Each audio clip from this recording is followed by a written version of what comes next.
Name is Tamilia Valenzuela. It's quite a name, I got to tell you. So Tamilia Valenzuela is on the governing board of the Washington Elementary School District, and she has some very strong opinions. And so the Washington Elementary School District is right in Northwest Phoenix, right near Glendale and right near Peoria. This is an extraordinary piece of tape. She first describes herself as bilingual, disabled. All right, this is a new one. I got to be honest. I am pretty up to date on all the new labels of the left. Neurodivergent? Anybody? That's a new one. She's a neurodivergent queer black Latina. Oh, is that another way of saying she has ADHD or autistic? I've never heard that word used in that way. Okay. Well, I wish the best for her. So she's bilingual, disabled, neurodivergent, queer, black Latina. That's her title, right? Oppression Olympics, look at me, look at my medals, look at all these different things I have. And there's other labels too that I think I might give her after the tape. So effectively, the Washington Elementary School District in Phoenix, which serves students in Phoenix and Glendale areas, had an ongoing contract with Arizona Christian University, ACU, great school, for 5 years, enabling their student teachers to be placed in its schools for field experience. The contract opened up opportunities for recruitment and hiring. On February 23rd, the board agreed on a motion to dissolve the partnership with the Christian University. They did not immediately respond to a request for comment on whether they have a bias against Christian beliefs. But listen to her. Again, this is Tamilia Valenzuela, who is the bilingual, disabled, neurodivergent, queer, black Latina who is serving on your school board in suburban Phoenix. Play cut 114. Oh, by the way, she wears cat ears. Play cut 114.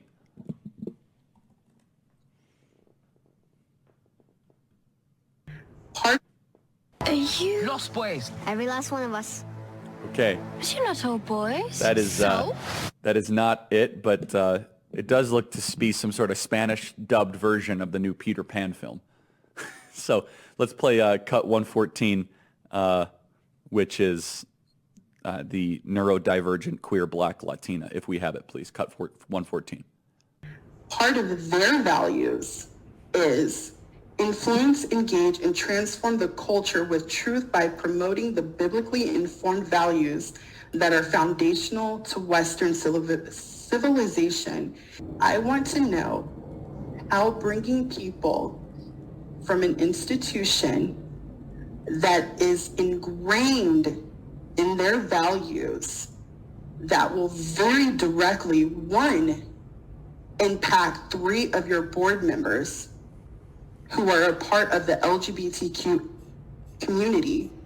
Are we only performing performative solidarity, or are we going to dig deep and actually look at the partnerships that we're doing? It's so interesting.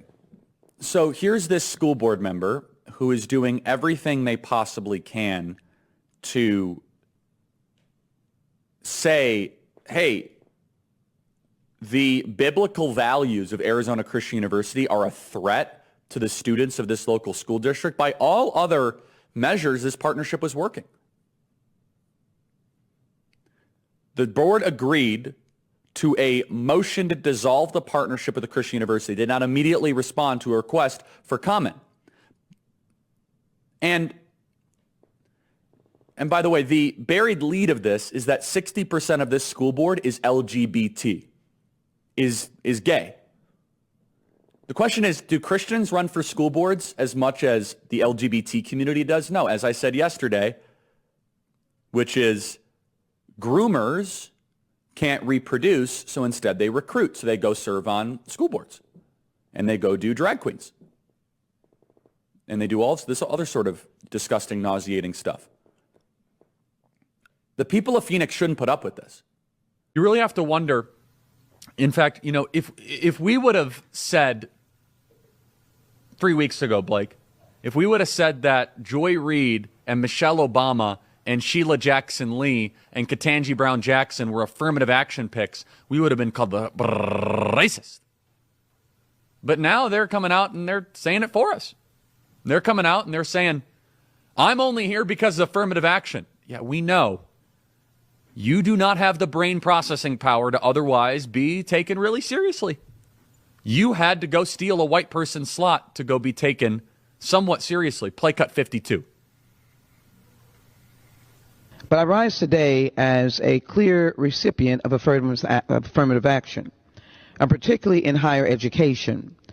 I may have been admitted on affirmative action, both in terms of being a woman and a woman of color, but I can declare that I did not graduate on affirmative action. This is my personal story. I hear because of action affirmative. She can't even say that. We know. It's very obvious to us that you were not smart enough to be able to get in on your own. I couldn't make it on my own, so I needed to take opportunities from someone more deserving. You know, this is how arrogant Joy Reid and Ketanji Brown Jackson and Michelle Obama and Sheila Jackson Lee are. They're so narcissistic, they think this is persuasive. They think we're like, oh, of course, that's why we need affirmative action, because you have impressed us with your brilliance. Of course. Oh no, imagine the world without Joy Reid. Imagine the world without Sheila Jackson Lee or Michelle Obama or Ketanji Brown Jackson. They think this is persuasive. They think as they kind of now reveal that I'm only here because of anti-white, anti-Asian forced discrimination policies. That turned me into a bitter, resentful activist that hates white people, honestly, through our policies.